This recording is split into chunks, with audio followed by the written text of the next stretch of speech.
Well, I dare say those involved with Dr. Time rather like the Devon and Cornwall air. Dr. Time has come here for the second time in a fortnight and has won in great style again. And Charlie Poste, who trains this horse with his wife Fran Nimmo in Warwickshire, it's good old. It's quite a long way for you, isn't it? But it's worthwhile when it comes off like that twice. Yeah, there was a bit less panic this time because I knew where I was coming. We had an unfortunate.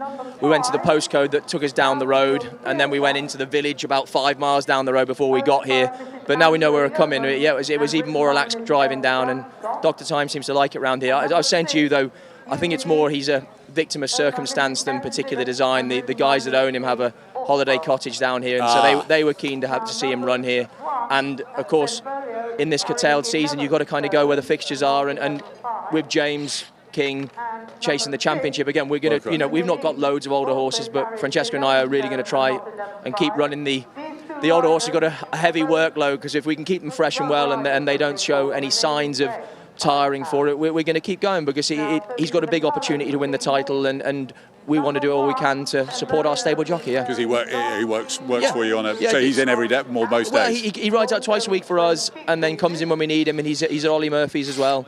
It's a sort of first full season that we've sort of worked together, and we had a frustrating sort of spell back from lockdown, but the horses are flying along now, and like, he's riding fantastic. He's a very talented young man, and confidence is key, like in any sports person, and he's riding the wave of it since the Fox Hunters at the moment, and it's great for the yard. Well, yeah, because that's 15 winners since the resumption, which was what, March the 26th or 7th, something like that, plus an Aintree Fox Hunters, and a plus couple he of trained others. he trained 3 of them. Yeah, he can do it all, as in it's job's easy. Well, we won't tell him that too much though, but right. No, you like to keep your riders' feet on the ground, do you? Of course, yeah. Is that how trainers treated you in your riding days? They treated me a lot worse than I treat these lads and girls. Yeah, definitely. Well, apparently you make them go cycling all the time.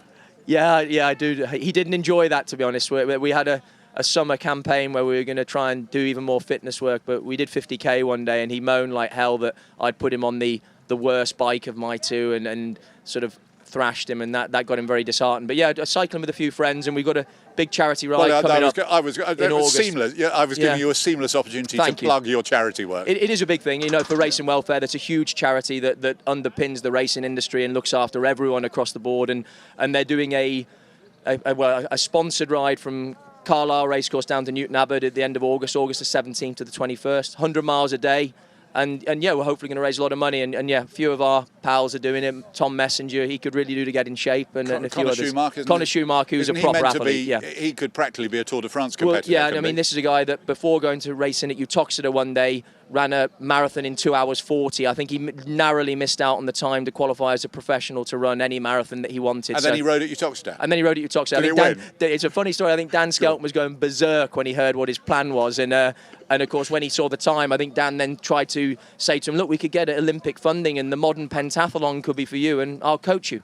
Oh, really? Well, how hard can it be? Well, very good. And he's quite a good coach. Yeah, he's a good motivator, isn't he? So, yeah, he said you can ride, and we can teach you to do the rest of it, and you can run and all that. So, Olympic gold, here we come. Connor declined, though, so, yeah. So, and James is 2 in front of Will Biddick, and they're 3 or 4 in front of Jack Andrews. It could be quite a tussle through the last few weeks. I can't speak for what Tom and Gina are going to do, but of course, if they decided that Gina's wrapped the ladies' title up like she does in AP McCoy style, if they turn their attention to Jack, he'd become a major player very quickly. And Will's going to have a big backing for the fact that there's so many, as you just alluded to, West Country fixtures to come. And so it's going to be tight, but I think the bigger lead we can give him into the final few weeks of the season, I think his uncle Jason Warner is going to help as well. And yeah, it's going to be fun, isn't it? Yeah. Yeah. So he's a better jockey than he is a cyclist. Better jockey than cyclist, yeah. Though he might get better with practice, maybe when he retires. Well, let's bring him into